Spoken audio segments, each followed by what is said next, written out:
मैंने दीवार की कील पर लटकी घड़ी की तरफ देखते हुए कहा, शाम के 7 बज चुके हैं। जल्दी खाने का टिफिन थैले में रखो। श्रीमती जी रसोई में खड़ी खाना बांधते हुए बोली, कई महीने हो गए मायके की शक्ल तक नहीं देखी। माँ का फ़ोन भी स्विच ऑफ जा रहा है।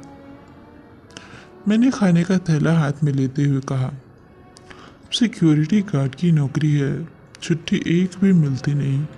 साइकिल भी पंक्चर हो चुकी है। अभी मुझे ड्यूटी जाने दो। हमारी श्रीमती जी का चेहरा उतर गया। वह पलंग पर गुस्से में बैठकर मुझे देखती रही और मैं थैला लेकर सड़क पर निकल आया। बस स्टॉप पर पहुंचकर एक बस मिल गई, उसी में चढ़ गया। तभी मुझे महसूस हुआ कि जिस रास्ते मुझे जाना है बस उस रास्ते नहीं जा रही है।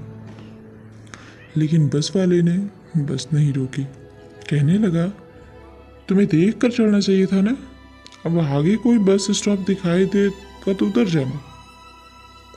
आगे एक बस स्टॉप भी दिखाई दे गया। बस रुकी और मैं हड़बड़ी में बस से उतरने लगा। सामने से एक कार ने जोरदार टक्कर मारी और मैं उछलकर दूर जाकर गिर पड़ा। पब्लिक इकट्ठी हो गई।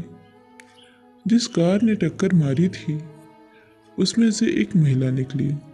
यही शायद 36 या 37 वर्ष की थी। वह जल्दी से मेरी तरफ लपकी। कुछ लोगों की मदद से उसने मुझे अपनी कार में बैठने के लिए कहा। मैं कुछ समझता कि कार स्टार्ट होकर सड़क पर दौड़ने लगी। एक मकान के सामने कार अचानक रुकी। उसने बताया, अस्पताल जाने पर डॉक्टर्स तरह तरह के सवाल पूछेंगे। सामने घर है मेरा, ज़्यादा चोट नहीं आई है। मैं भी एक डॉक्टर हूँ। घर पर ही तुम्हारी पट्टी बांध दूंगी। वो मुझे अपने कमरे के भीतर ले गई। वहाँ एक पलंग था। वहाँ पर मैं लेट गया। उस कमरे में कोई नहीं था। तब मैंने पूछा, तुम क्या इस घर में अकेले रहती हो? उसने सर हिलाते हुए कहा, मेरे पति हैं, 2 बच्चे हैं। पति रात को 10 बजे तक घर आते हैं। साथ में शराब की बोतल भी लेकर आते हैं। अब तो शराब पीनी उनकी बहुत ज़्यादा कर दी है उन्होंने। नशे की हालत में कभी कभी बच्चों पर भी हाथ उठा देते हैं। मैंने पट्टी को पैर में कसकर बांधते हुए पूछा, आपके पति शराब कब से पी रहे हैं और उन्हें शराब पीने की आदत कैसे पड़ी? वह मुझे अपने बीते हुए कल की दुनिया में ले गई। मेरा नाम पायल शर्मा है। जन्म गुजरात गांधीधाम राधानपुर में हुआ था। वहीं पे पढ़ी लिखी। 20 साल की उम्र करते ही माँ ने मेरी शादी दिल्ली शहर में कर दी। अब मायके आने के लिए मैं अपने पति के साथ हमेशा ट्रेन से अपने मायके जाया करती थी। पति मुझे मायके छोड़कर फिर वापस दिल्ली आ जाते थे। मैं वहीं मायके में ही 1-2 हफ्ते रुक जाया करती थी। मेरे मायके में मेरी मुलाकात एक मुकेश नाम के लड़के से हो गई। कभी कभी उससे बात हो जाया करती थी। बड़ा ही हंसमुख और चंचल था। मन का साफ दिल का था। मेरा उससे मिलना, हंस हंस के बातें करना मेरी माँ, पिताजी, भाई को यह अच्छा नहीं लगता। हालांकि मैं पढ़ी लिखी लड़की हूँ, अच्छा बुरा मुझे सब मालूम है। उसे मैं अक्सर भाई का दर्जा दिया करती थी। वह भी मुझे अक्सर दीदी कहकर ही बुलाता था। किंतु यह समाज हमेशा लोगों को गलत निगाहों से ही देखता है। सो शादीशुदा लड़की को किसी भी लड़के के से बात करने पर परिवार वालों में तुरंत शक पैदा हो जाता है। यह आज के समाज की सबसे घटिया सोच है और मोहल्ले के लोग अलग अलग भड़काते हैं। अरे, तुम्हारी बेटी तो मायके में ही पड़ी रहती है, मोहल्ले के लोगों को सब बताए। आजकल एक मुकेश नाम के लड़के के साथ कुछ ज़्यादा ही मौज मस्ती हो गई है। ऐसी जली कटी सुनाकर मेरे घर से निकलना बंद करवा दिया। मैंने माँ से सॉफ्टवेयर का काम सीखने की इच्छा प्रकट की तो दिल्ली शहर आकर मैं नौकरी करने लगी। 2 पैसे कमाऊंगी तो पति पर बोझ नहीं बनूंगी। माँ की तबीयत भी खराब थी। मुझे अचानक अकेले ही ट्रेन पकड़कर मायके जाना पड़ा। उस ट्रेन में मुझे फिर मुकेश मिला। वह मुझे देखकर हैरान रह गया। मैं हमेशा उसे अपना भाई मानती थी। मैंने 1 घंटे उससे बातें की, कुछ घर की बातें बताई। उसने भी बताया पढ़ाई पूरी हो चुकी है, अब नौकरी कर रहा हूँ दीदी। आप शादी के बाद खुश तो हैं ना दीदी? आपके पति आपको परेशान तो नहीं करते ना?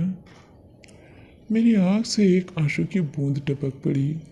मैंने रोते हुए कहा, भैया अब क्या मैं तुम्हें बताऊं, लेकिन ज़रूर बताऊंगी। वह मुझ पर शक करते हैं। शायद हमारे मोहल्ले के लोगों ने ही उनके कान भरे हैं। शक की बीमारी बड़ी गंदी होती है।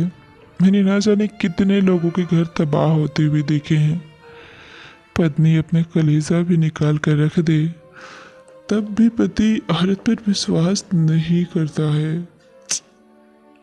जब मैंने कोई पाप किया ही नहीं तो मैं क्यों डरूं दुनिया वालों से, अपने पति से, अपने ससुराल और मायके वालों से। लेकिन हो तो आखिर एक औरत ही। परिवार के लिए औरत को ही झुकना पड़ता है मुकेश भैया। मेरा स्टेशन आ चुका था। इतना कहकर मैं ट्रेन से उतर गई। मायके पहुंचने के बाद माँ का हाल चाल पूछा तो माँ ने आंखें लाल करते हुए कहा, तुझे अकेले आने के लिए किसने कहा था? दामाद जी कहाँ हैं? कहीं तुम मुकेश से मिलने के लिए मेरा बहाना बनाकर तो नहीं आई हो? माँ, तुम कैसी घटिया बातें कर रही हो अपनी बेटी से? मेरे सब्र का बांध टूट चुका था। आजू बाजू रहने वाले लोगों के सिखाए पढ़ाए में तुम आ चुकी हो माँ। मैं अपनी जान दे सकती हूँ, मगर कोई गलत काम नहीं करूँगी। माँ ने छत से दामाद जी को बुलाते हुए कहा, पायल, मेरी बात ध्यान से सुनो। दामाद जी दूसरी ट्रेन पकड़कर यहाँ तुमसे आधे घंटे पहले ही आ चुके हैं। रात को 2:30 बजे यहाँ से ट्रेन सीधी दिल्ली तुम्हें पहुँचा देगी। अब तू हमेशा हमेशा के लिए अपना मायका भूल जा। अगर तू मायके आई तो तू मेरा मरा हुआ मुंह देखेगी। उसी रात मैं अपने पति के साथ सन 2012 को अप्रैल के महीने में दिल्ली लौट आई। आज 12 वर्ष बीत चुके हैं। माँ का चेहरा नहीं देखा। पति ने शहर का पुराना घर बेचकर यह नया घर ले लिया। पति ने पुराने नंबर और सिम तोड़कर फेंक दिए हैं और मुझे कसम दी है कि तुम कोई फ़ोन अपने पास नहीं रखोगी। 12 साल से मेरे पास कोई मोबाइल नहीं है। पास की सहेली पारू वर्मा ने मुझे कार चलाना सिखा दिया और डॉक्टरनी का काम भी।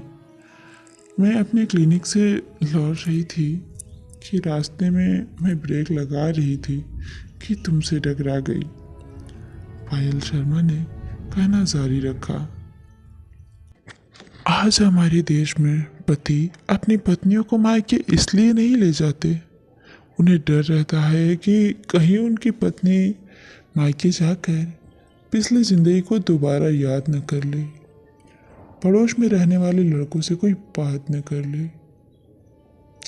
मर्दों के दिमाग में केवल एक ही कीड़ा रहता है, शादी होने के बाद औरत को हमेशा कमरे के भीतर रहना चाहिए और किसी भी पुरुष से बात नहीं करनी चाहिए। बस यही सोचकर मर्द अपनी औरत को मायके नहीं भेजते। काम धंधे का कोई ना कोई बहाना बना देते हैं। डार्लिंग, आज नहीं, कल चलेंगे। कल निकल जाता है, कहते हैं परसों चलेंगे। इसी तरह न जाने हफ्ते महीने बीतते चले जाते हैं, क्योंकि पुरुषों के दिमाग में शक का कीड़ा पड़ रहा होता है। समाज में मुश्किल से बहुत कम ऐसे परिवार हैं जो अपनी पत्नी को मान सम्मान देते हैं, उनका आदर करते हैं और सबसे बड़ी बात, अपनी पत्नी पर विश्वास करते हैं। पायल शर्मा की बात ख़त्म होते ही मैं बिस्तर से उठकर खड़ा हो गया। बहन जी, मेरा ड्यूटी का टाइम निकल चुका है, लेट हो गया हूँ, मुझे अब जाना होगा। क्या पता आपके पति यहाँ आकर मुझ पर भी शक करें। कि सामने पर्दा हिला, एक आदमी दिखाई दिया। उसने मुझे देखा और कहा, घबराओ नहीं, मैं पायल का पति राकेश हूँ। मैं पर्दे के पीछे खड़े सब बातें सुन रहा था। पायल, मुझे माफ़ कर दो, शक की बीमारी ने मुझे बुरी तरह तोड़ दिया था। दरअसल ऐसा कुछ है ही नहीं। मोहल्ले में कुछ ऐसी औरतें भी होती है जो दूसरों का घर तोड़ने में माहिर होती है। दूसरों का घर टूटते हुए देखना, दूसरों का घर बिखरते हुए देखना उन्हें बहुत अच्छा लगता है। मेरी आंखें अब खुल चुकी है। आज मुझे मेरी आत्मा मुझे धिक्कार रही है। आज मुझे आत्मग्लानि हो रहा है। बच्चे ट्यूशन से आने ही वाले हैं। जब तक तुम कपड़े पैक करो, हम अभी तुम्हारे मायके चलेंगे। रास्ते में मोबाइल की दुकान से तुम्हें एक नया फ़ोन भी दिलवा दूंगा, टच वाला। राकेश ने शराब की बोतल फेंकते हुए पायल को गले से लगा लिया। राकेश ने तुरंत कार में बिठाकर मुझे मुखर्जी नगर ड्यूटी पर पहुंचा दिया। उसी रात बच्चों को लेकर अपनी पत्नी के मायके की ओर रवाना हो गया। जैसे तैसे मैंने रात काट ली। सुबह घर पहुंचा तो हमारी श्रीमती जी आंगन में झाड़ू लगा रही थी। मैंने तुरंत झाड़ू हाथ से छीनी। मुस्कुराते हुए कहा, कपड़े पैक कर लो, बच्चों को तैयार कर दो, हम अभी के अभी तुम्हारे मायके निकल रहे हैं। मेरे मुंह से ये सब सुनकर हमारी श्रीमती जी का चेहरा एकदम खिल गया।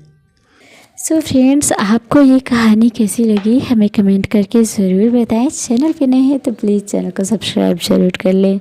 मिलते हैं ऐसी किसी दूसरी कहानी में। तब तक के लिए नमस्कार, प्रणाम। अपना ख्याल रखें, अपनों का ख्याल रखें। Bye bye.